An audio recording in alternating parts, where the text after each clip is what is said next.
Buenas noches, mi nombre es Rodrigo Daza, soy médico internista nefrólogo, hago parte del comité de nefrodiabetes de Socolnef y soy miembro del comité de enfermedad renal diabética de la Sociedad Latinoamericana de Nefrología.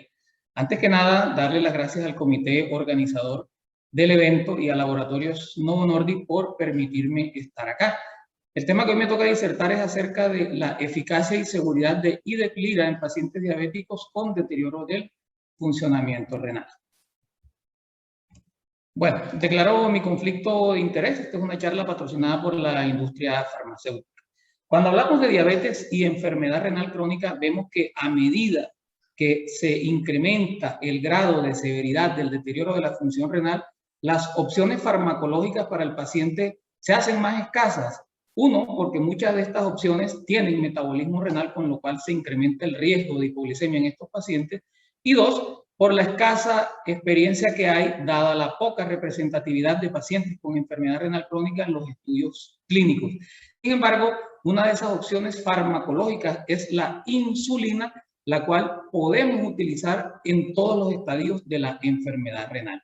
Pero ¿cuál es la relación entre la insulina y los riñones? Resulta que los riñones no son solamente unos órganos donde se metaboliza y depura la insulina, sino que la insulina tiene unas acciones biológicas a lo largo de la nefrona. Entonces, ubiquémonos en el túbulo contorneado proximal en tres distintos escenarios. Un primer escenario en estado de ayuno, donde no existen picos de hiperglicemia, de tal manera que no hay una señalización de la insulina, con lo cual se activa la maquinaria enzimática que incrementa la producción de glucosa a partir de sustratos no carbohidratados, como es la gluconeogénesis. Esto es un mecanismo muy importante porque resulta que en estado de ayuno el riñón contribuye hasta con un 40% de la gluconeogénesis en general.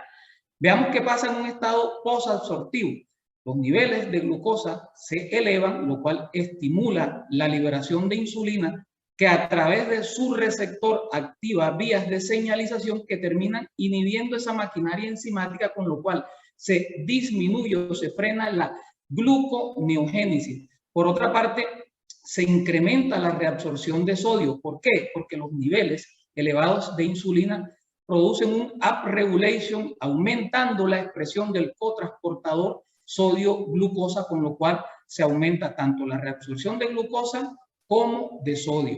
Y veamos un tercer escenario, un estado de hiperinsulinemia y de resistencia insulínica, donde a pesar de haber niveles elevados de insulina, no se da de manera adecuada la señalización, de tal manera que se inhibe de manera parcial la gluconeogénesis, con lo cual se sigue aumentando la producción de glucosa y con esto su liberación a nivel de la sangre, lo cual estimula aún más la liberación de insulina, llevando esto a un círculo vicioso. Adicionalmente, se sigue sobreexpresando el cotransportador sodio-glucosa, con lo cual se reabsorbe más glucosa y más sodio, lo que perpetúa el estado de hiperinsulinemia. Y algo muy importante, resulta que la vía de señalización de la insulina es de vital importancia para el adecuado funcionamiento de la nefrina, que es una proteína específica del podocito y que tiene un rol muy importante en su función de barrera. En estados de resistencia se alteran las propiedades de la nefrina de tal manera que se filtran al espacio urinario grandes cantidades de proteína, sobrepasándose la capacidad reabsortiva a través de la megalina y de la cubilina, con lo cual hay un aumento en la excreción urinaria de albuminuria, de tal manera que la albuminuria patológica es un marcador de resistencia insulínica, y esto es independiente del diagnóstico de diabetes. Resulta que el control glicémico es parte fundamental de la estrategia multifactorial del paciente con diabetes mellitus tipo 2, y eso lo aprendimos desde hace muchos años con el estudio UKPDS, que demostró que la intensificación del control metabólico lograba reducir las complicaciones microvasculares de manera significativa. Sin embargo, vimos en ese estudio que las complicaciones macrovasculares no se lograron impactar de manera significativa. Pero vean ustedes lo que pasó en análisis secundarios. 10 años después de finalizado el estudio original, nuevamente se evaluaron esos mismos desenlaces, y vean ustedes que aquellos pacientes que se intensificaron con respecto al control glicémico, persistía ese beneficio de disminución de las complicaciones microvasculares, pero vean ustedes lo que pasó con las complicaciones macrovasculares. Reducción estadísticamente significativa, muy a pesar de haberse perdido esas diferencias en términos de hemoglobina glicosilada entre los pacientes que se aleatorizaron al control convencional versus el control intensivo. Y esto es lo que se conoce como efecto glicémico o herencia metabólica o legado metabólico, donde aquellos pacientes que se intensifican desde el inicio de la terapia van a tener un menor riesgo de presentar en el tiempo tanto complicaciones micro como macrovasculares. Resulta que cuando hablamos de insulina y enfermedad renal diabética, tenemos unos retos por delante. ¿Cuáles son esos retos? La variabilidad glucémica y la hipoglucemia. Son dos condiciones que debemos evitar a toda costa y que usualmente se presentan como complicaciones de la insulinoterapia en nuestros pacientes. Pero ¿cómo definimos la variabilidad glucémica? No es más que las excursiones por arriba o por debajo de lo que consideramos rangos fisiológicos para el nivel de glucosa en sangre. Pero para entender mejor un poco este concepto, veamos un ejemplo. Aquí tenemos dos pacientes que tienen en común un mismo nivel de hemoglobina glicosilada, pero resulta que el paciente A tiene una baja variabilidad. Vean ustedes que no existen fluctuaciones importantes de la glucosa, pero vean ustedes en el paciente B cómo hay una alta fluctuación en los niveles de glucosa, con niveles que superan o que están por debajo del rango fisiológico. Entonces, ¿qué podemos concluir de esto? Que la hemoglobina glicosilada es una herramienta de seguimiento que nos informa o nos brinda información retrospectiva, pero que no nos ofrece información sobre las fluctuaciones de glucosa. Y resulta que las fluctuaciones de glucosa son sumamente importantes identificarlas porque resulta que son más peligrosas que el estado de hiperglicemia constante.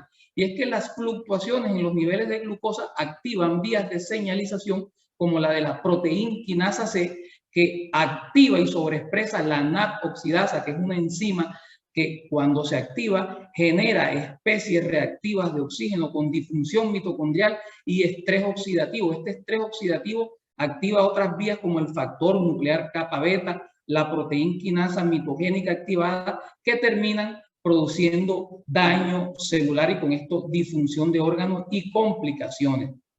Pero ¿cómo medimos esa variabilidad?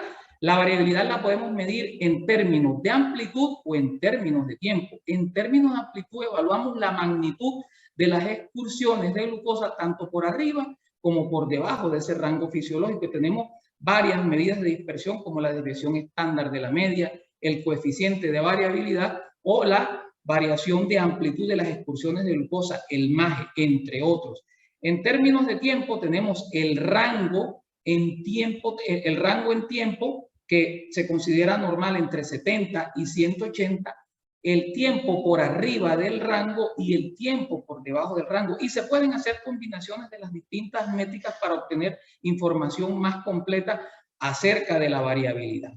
Pero ¿por qué es importante determinar esta variabilidad? Miren, esto es información del DIVOT 2, donde estableció la relación en distintos grados de variabilidad baja, media y alta con su asociación con distintos desenlaces como hipoglicemia severa, el MACE y mortalidad de todas las causas. Vean que a medida que esa variabilidad fue mayor, su asociación con desenlaces como hipoglicemia, el MACE o mortalidad fue mayor. Y muchos han estudiado la relación entre la variabilidad glucémica y su impacto a nivel cardiovascular. Esta es una publicación nuestra donde hicimos una revisión narrativa de la asociación entre los fenómenos de variabilidad y su impacto en desenlaces cardiovasculares. Pero no solo eso, y es que la variabilidad glucémica es un factor de riesgo de progresión de la enfermedad renal diabética, de tal manera que es muy importante.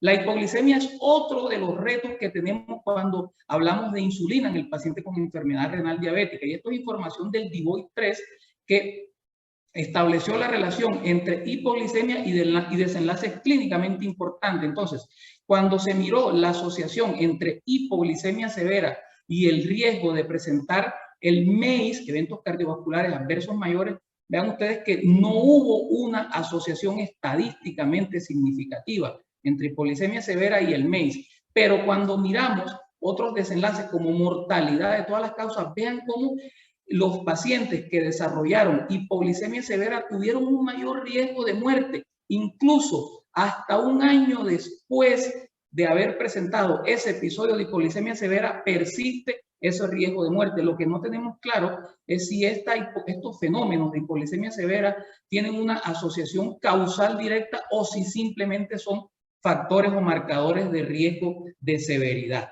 De tal manera que podemos concluir que tanto la variabilidad glucémica como la hipoglucemia condicionan desenlaces clínicos adversos y por eso es muy importante identificarlos y tratarlos, sobre todo prevenirlos para evitar estos desenlaces clínicos negativos.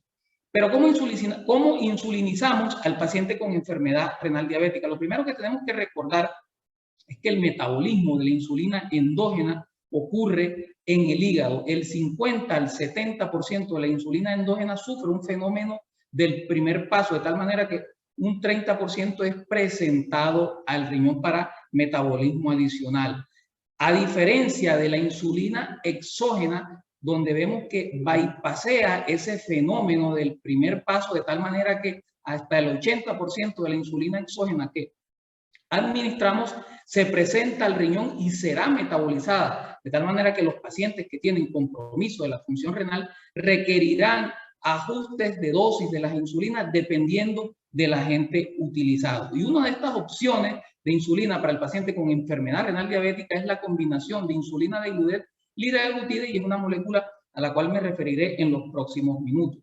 Es una molécula que contiene dos monocomponentes cuya seguridad y eficacia en pacientes con enfermedad renal diabética ha sido evaluada de manera individual. Para insulina degludec cuenta con un elegante estudio de farmacocinética que comparó el perfil farmacocinético según distintos grados de severidad de la enfermedad comparado con individuos con función renal normal. Y vean ustedes que los niveles séricos se comportan de manera estable independientemente de la presencia de deterioro de la función renal, y esto comparado en individuos con función renal conservada. Y cuando se miró la exposición total evaluada por el área bajo la curva de concentración tiempo, esta no fue estadísticamente diferente entre los distintos grados de severidad de la enfermedad renal, de tal manera que el estudio concluye que insulina degludec no requiere ajustes específicos de dosis por tasa de filtración. Igual sucede para liraglutide, cuya eficacia y seguridad también ha sido evaluada en pacientes con deterioro de la función renal. En términos de eficacia y comparada con placebo, liraglutide en pacientes con tasa de filtración entre 30 y 59 fue superior en términos de reducción de la hemoglobina glicosilada. Y cuando miramos en la proporción de pacientes logrando objetivos de hemoglobina glicosilada, claramente liraglutide, fue superior a placebo. En términos de efectos adversos, el riesgo de hipoglucemia fue bajo en estos pacientes y muy comparable al grupo de placebo. Pero resulta que la combinación también ha sido evaluada su seguridad en pacientes con enfermedad renal, y estos son análisis secundarios del programa DUAL, que es un programa que evaluó tanto la eficacia y seguridad de la combinación en pacientes con función renal normal. Vean ustedes que en este análisis secundario, la combinación en términos del riesgo de hipoglucemia fue más segura cuando se le comparó con otras insulinas como degludec o glargina, tanto en pacientes con función renal normal como en pacientes con insuficiencia renal leve e insuficiencia renal moderada. Y esto es análisis secundario del DUAL 1, 4, 2 y 5, al igual que el 3. De tal manera que la molécula es muy segura en pacientes que presentan compromiso de la función renal. La eficacia y seguridad de la combinación fue evaluada en un programa como es el programa DUAL, donde se le confrontó con distintos comparadores, demostrando que no solo es superior a los distintos comparadores en términos de eficacia, sino que se demostró muy segura, con un muy bajo riesgo de hipoglicemia y con efectos neutros o reducción del peso dependiendo de la terapéutica basal empleada. Y la eficacia de la combinación también fue evaluada en pacientes con deterioro de la función renal, y esto es un análisis secundario del DUAL 1, donde se evaluó el efecto que tiene la combinación sobre la hemoglobina glicosilada según distintos grados de función renal, comparando individuos con función renal normal contra aquellos que tienen insuficiencia leve o moderada. Y vean ustedes que la P para heterogeneidad sobre el efecto de la combinación sobre la glicada fue no estadísticamente significativa, de tal manera que el efecto hipoglicemiante de la combinación no se ve afectada por el deterioro de la función renal. Igual sucedió con el DUAL 2 y 3, donde también se evaluó la eficacia de la combinación comparando distintos grados de función renal. Vean ustedes, la P para heterogeneidad fue no significativa, con lo cual concluimos que la eficacia de la combinación no se ve afectada por el grado de función renal. Entonces aquí pudiéramos hacernos este interrogante: ¿se justifica la combinación? La respuesta es sí. Son dos medicamentos con mecanismos de acción distintos y que se complementan. Recordemos que los análogos LP1 actúan a nivel central estimulando los centros de la saciedad, disminuyendo el apetito y la ingesta de alimentos.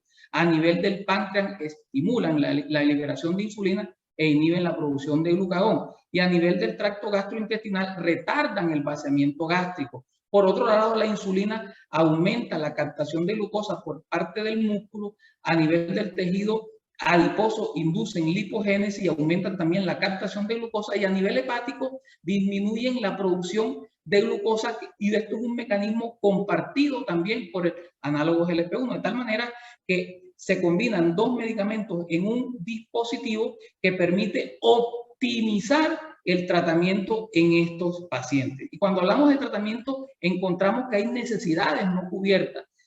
Y con respecto al control glucémico, la mayoría de los pacientes con insulina basal no alcanzan el objetivo de hemoglobina glicosilada. Menos del 50% de los pacientes con insulina basal en monoterapia lograrán esa meta de glicosilada. Las hipoglicemias, los episodios de hipoglicemia son costosos y definitivamente son una barrera para alcanzar el objetivo.